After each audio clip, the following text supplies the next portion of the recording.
எல்லோருக்கும் வணக்கம்.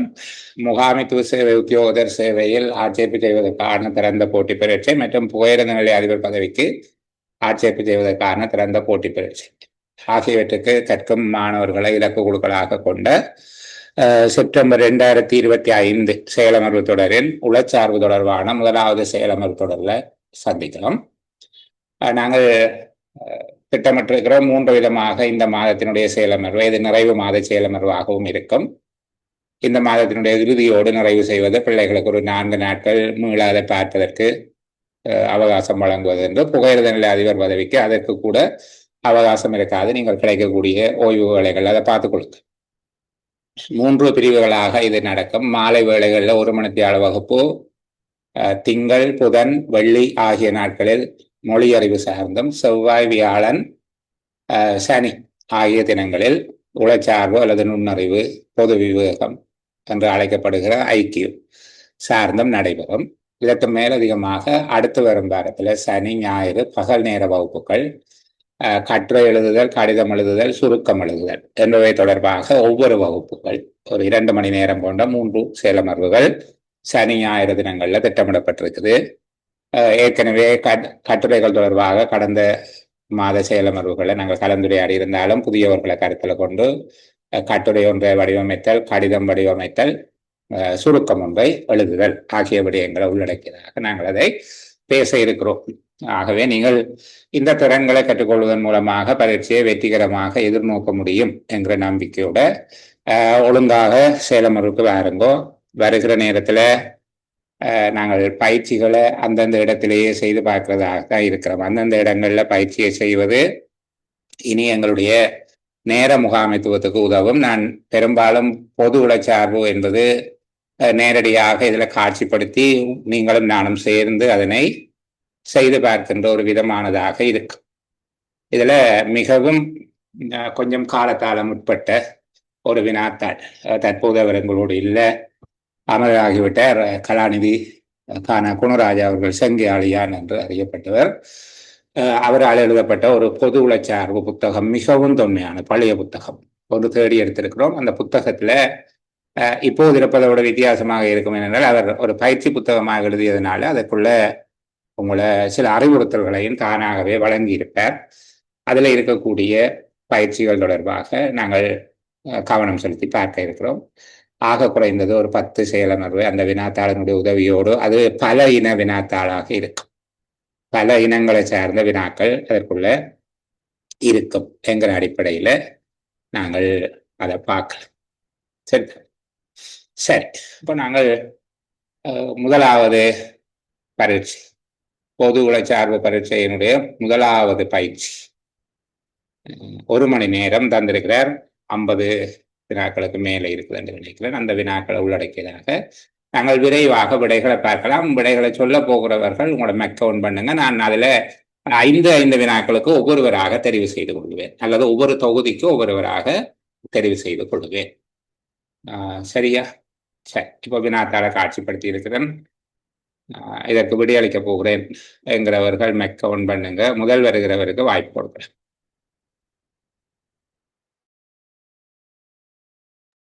இப்படி யாரும் வராவிட்டால் நான் தெரிவு செய்கிறவர் தனக்குரிய வாய்ப்பை பெற்றுக்கொள்வார். அவர் அதிர்ஷ்டசாலியாக தெரிவு செய்யப்படுவார். அவர் விடையளிப்பதற்கு தயங்கினால் இந்த செயலமர்வை புறக்கணிப்பதாக கருதி அவரை ஓய்வாக அனுப்பிவிட்டு இன்னொருவரை தெரிவு செய்யும். சரி, ஒருவரும் வராததால யாருமே இதுக்கு விடையளிப்பதற்கு முன்வர இல்லை என்பதன் காரணமாக நாங்கள்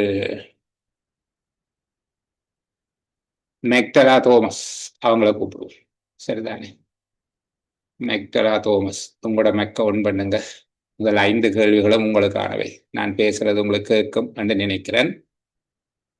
அப்படி கேட்க இல்லை என்றால் எங்கள்கிட்ட ஒரு வளமை இருக்குது, நீங்கள் சொல்ல புதுசாக இருக்கிறீங்களோ தெரியல, அப்படி விடையளிக்காதவர்களை நாங்கள் செயலமர்வுல இருந்து வெளியே அனுப்பிடுவது. சரிதானே? அவர்களோட கோபம் இல்லை, ஆனால் பாவம் தானே. அவங்க கேட்காம அவங்களுக்கு காது கேட்க இல்லை, அவங்களுக்கு விளங்க இல்லை என்ன வச்சு கொண்டிருக்கிறாரு. நான் பேசுகிறது விளங்குதா மெக்டலா தோமஸ்? பிள்ளைகள் மெக்கல பேசுற கேட்குதா? சரி, நல்லது. மெக்டலா லைன்ல வாங்க.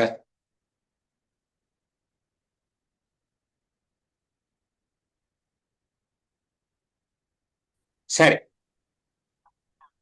இதுல அவங்க உதாரணத்தோட சொல்லியிருக்காங்க. ஆனா பாருங்க, சில விஷயங்கள் விளக்கத்துக்காக சொல்லியிருக்காங்க. எல்லா வினாக்களுக்கும் விடை தருக. ஒரு வினாவுக்காக அதிக நேரம் செலவழிக்க வேண்டாம். ஏதாயினும் வினா கடினமாக இருந்தால் அதனை விட்டு முதலில் இலகுவான வினாக்களுக்கு விடை தர முயல்க. ஒவ்வொரு வினாவுக்கும் விடை எழுதுகையில் கொடுக்கப்பட்ட அறிவுறுத்தலை நன்கு விளங்கிக் கொள்வதற்கு தரப்பட்ட உதாரணத்தை விளங்கிக் கொண்ட பின் விடை எழுத தொடங்குக. இதுல இருக்கிற சில விடயங்கள் உங்களுடைய பரீட்சை வினாத்தாள்ல இருக்காத பிள்ளைகள். எல்லா வினாக்களுக்கும் விடை தருக என்பது இருக்கும். ஒரு வினாவுக்காக அதிக நேரம் செலவழிக்க வேண்டாம் என்பது இருக்காது. இது உங்களுக்கான உபதேசம். இதை நீங்க ஞாபகமா வச்சுக்கொள்ள வேணும். ஒரு இயலாத வினாவோடு நின்று நீண்ட நேரம் செலவு செய்ய வேண்டாம். உங்களுக்கு இலகுவான வினாக்களுக்கு முதல் ரவுண்ட்ல விடையளிக்க வேணும். இது நாங்க பரீட்சை கிட்ட வந்துட்டோம், ஒரு மாதம் கூட எங்களுக்கு இல்லை. சரிதானே? அப்ப எங்களுக்கு இதுல ஒரு கேள்வி கஷ்டமா இருக்குதுன்னா அதோட நிற்க கூடாது. முதல் ரவுண்ட் பேப்பர் ஒருக்கா சுத்தி மேய்ஞ்சு வந்துட வேணும். இலகுவான வினாக்களுக்கு விடை எழுத வேணும். அப்போ இந்த வினாக்கள் உண்மையில 4 கட்டங்களாக உங்கள்கிட்ட இருக்கும். மிகவும் இலகுவானவை, இலகுவானவை, கடினமானவை, மிக கடினமானவை என்று 4 வகையான வினாக்கள் ஒரு வினாத்தாள்ல இருக்க முடியாது. ஆனால் பெரும்பாலும் அவர்களில் புள்ளி வேறுபாடுகள் குறையும். அது ஆளாளுக்கு தான் அந்த இயல்பு வேறுபடும் வினாக்கள். சில பேருக்கு மிக கடினமானவை என்பது சிலருக்கு மிக இலகுவாக இருக்கும். அப்ப நீங்கள் உங்களோட ஸ்டைலுக்கு விடையளிக்கு. சரிதானே? அது அவர் சொல்லி தந்திருக்கிற ஒன்று. இதை நீங்க பரீட்சையில பின்பற்ற வேண்டும். மற்றது இங்க தரப்பட்ட உதாரணம் எல்லாம் அங்க தர மாட்டாங்க. அங்க நேர கேள்விதான். இங்கதான் அந்த உதாரணங்கள் தரப்பட்டிருக்கும். இது போல நீங்கள் புரிந்து கொண்டால் சரியானது. அங்கே அறிவுறுத்தல் மட்டும்தான் தரப்பட்டிருக்கும். அது அடைப்புக்குறிக்குள்ள ஒரு பயிற்சி புத்தகம் என்கிற அடிப்படையில தரப்பட்டிருக்கக்கூடிய விளக்கம். கீழே உள்ள ஒவ்வொரு தொகுதியிலும் 5 சொற்கள் தரப்பட்டுள்ளன. இவற்றில் 2 ஒத்த கருத்துடையவை, 2 எதிர்கருத்துடையவை. மிகுதியாக உள்ள சொல்லை தெரிவு செய்து அந்த சொல்லின் இலக்கத்தை விடை கூட்டினுள் எழுதுக. ரொம்ப கவனமா இருக்கணும். நாங்கள் இப்படியான நேரத்தில் என்ன செய்யறாங்கன்னா, சில பேர் அந்த விடையை கீறுறது அல்லது விடையை கொண்டு போய் எழுதுறது. அப்படி இல்லை, தெளிவாக சொல்லப்பட்டிருக்கு. அந்த விடைக்குரிய இலக்கத்தை தெரிவு செய்து அந்த சொல்லின் இலக்கத்தை விடை கூட்டினுள் எழுதுக. சரியா? அதற்கு ஏற்றபடி எழுதவும். சரி சாரிஜன், முதலாவது கேள்வியை வாசிப்ப சொல்லுங்க. முதலாவது ஒன்று வெண்மை, இளமை, கருமை, வறுமை, வாலிபம். 4வது சார், நம்பர் 4 வறுமை. வறுமை என்ன காரணம்? அப்பன் வெண்மைக்கு எதிர்கருத்து கருமை சார். இளமையும் வாலிபமும் ஒரே கருத்துரிய வறுமை. 4வது விட சரி, சரியானது. 4வது விட. அடுத்தது உலோபி, ஏழை, கஞ்சன், செல்வன், தருதல். தருதலை சார். தருதலை என்பது உலோபியும் கஞ்சனும் ஒத்த சொற்கள், ஏழை செல்வன் எதிர் சொற்கள், தருதலை என்பது. அன்பு, புகழ்ச்சி, பிரியம், இகழ்ச்சி, ஆசை. 5வது சார் ஆசை. திரும்ப செக் பண்ணுங்க. சரி. சார் ஆசை சார். ஆசை. சரி. அன்பு, பிரியம் என்பது ஒத்த சொற்கள், புகழ்ச்சி, இகழ்ச்சி என்பது எதிர் சொற்கள். ஆகவே ஆசை என்பது சரிதானே. இது ஒரு மொழி அறிவு சார்ந்ததாகவும் இருக்கலாம், உளச்சார்பாகவும் இருக்கும். 2க்கும் பொதுவாகவே நாங்கள் படித்துக் கொள்கிறோம். தவறான, பிழையான, மடுவிலே, எழிலான, மலையிலே. 4வது சார் எழிலான. எழிலான. கிரேட். தவறான, பிழையான என்பவை ஒத்த சொற்கள், மடுவும் மலையும் எதிர் சொற்கள். ஆகவே எழிலான என்பது சரியான விடை. பண்ணையாள், வேலைக்காரன், தோட்டக்காரன், முதிர்ந்த, இளமையான. பண்ணையாளன் சார் முதலாவது. வேலைக்காரன், தோட்டக்காரன் என்பது சரியா? கவனம் செக் பண்ணுங்க. ஓம் சார் முதலாவது. சொல்லுங்க. உங்களோட ஸ்கிரீன் புஷ் ஆயிடுச்சு சார் எனக்கு. சரி சொல்லுங்க. வேலைக்காரன். ஓம் சார் முதலாவது பண்ணையாளர். இல்லை, இதுல ஒரு தவறான விட என்னென்னால், பண்ணையாளர், தோட்டக்காரர் என்பது ஒரே பொருளுள்ள சொற்கள். வேலைக்காரன் என்பதையும் தோட்டக்காரன் என்பது தோட்டத்துக்கு உரிமையானவர் தானே. பண்ணைக்கு உரிமையானவர், தோட்டத்துக்கு உரிமையானவர். பண்ணையாள், வேலை, தோட்டக்காரன் என்பது ஒத்த சொற்கள். முதிர்ந்த, இளமையான என்பது எதிர்கருத்துள்ள சொற்கள். ஆகவே வேலைக்காரன் என்பது. தேங்க்யூ. ஓகே, 5 கேள்வியில 4 கேள்வி மிகச்சரியான விட சொல்லியிருக்கிறீங்க. நாங்கள் இன்னொருவருக்கு வாய்ப்பு கொடுப்போம். யார் இன்னொருவர்? மைக் கவுண்ட் பண்ணுங்க.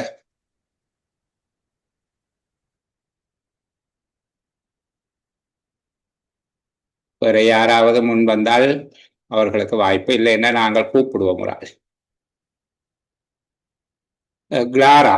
கிளாரா சரியா உச்சரிக்கிறனா தெரியல. GLARA Clara. Okay, thank you. உங்களுக்கு அப்ப இந்த உதாரணத்தை கவனிக்க என்று சொல்லியிருக்காங்க. மேலே தரப்பட்டிருக்கிற அறிவுறுத்தல்கள் என்ன என்று சொல்லி பார்ப்போம்.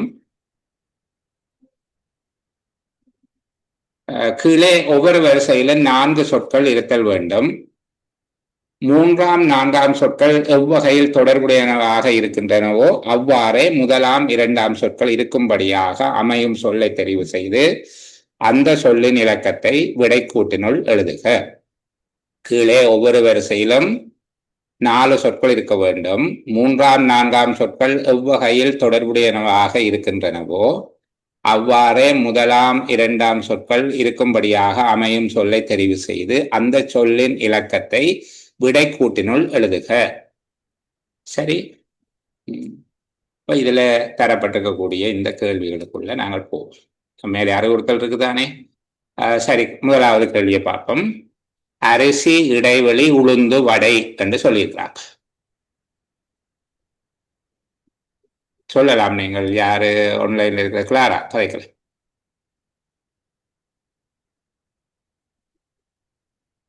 அரிசி இடைவெளி அங்கால உளுந்து வடை என்று சொல்லி சொல்லப்பட்டிருக்கு.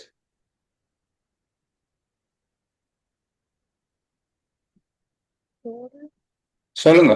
சவுண்ட் வரை இல்லை. சோறு. அரிசியில இருந்து சோறு, உளுந்துல இருந்து வடை. அந்த 2வது தொகுதி உளுந்துக்கும் வடைக்கும் உள்ள தொடர்பு அரிசிக்கும் சோறுக்கும் இருக்கிறதாக இருக்கும். சோறு என்பது சரியானது. அப்ப 2 என்று சொல்ல வேணும். விடை 2. என்ன சோறு என்று சொல்லுகிறத விட 2 இங்க கொண்டு போய் 2 என்று எழுதவு. நெல், வயல், கத்தரி.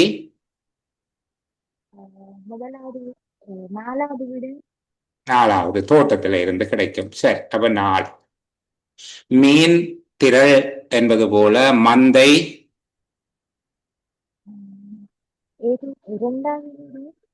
எருமைகளுக்கு மந்தை.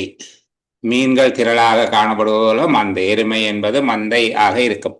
8, 7, 4, 3 என்பது 3, 4, 7, 8 என்பது போல கணபதி என்பது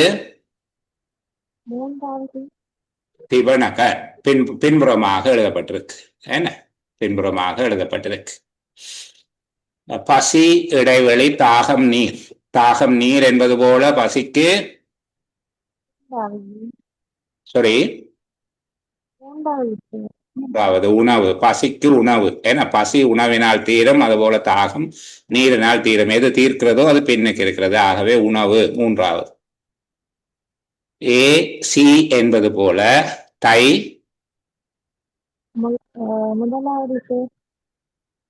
முதலாவது கொஞ்சம் யோசிங்க.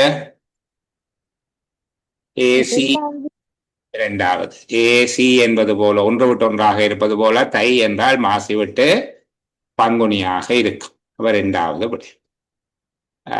தங்கம் பொன் என்பது போல தாமரை கமலம். என்ன இப்படி ஒத்த சொற்களினுடைய தொகுதிகள் நான் ஏற்கனவே பிள்ளைகளை படிக்க சொல்லி இருக்கிறேன். மொழி அறிவுக்கும் அது பிரயோசனப்படும். அதை பார்த்துக் கொள்ள வேணும். பலாப்பழம் பழம் என்பது போல பசுக்கன்று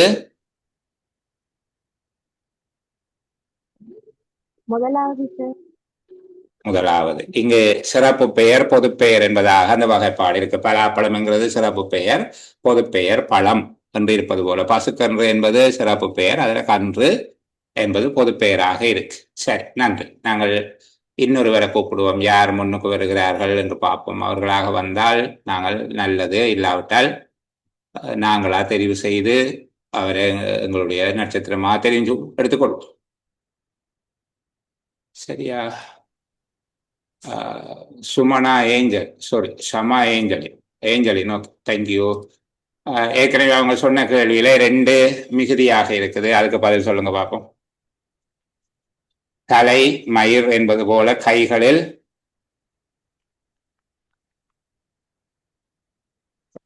5வது சார்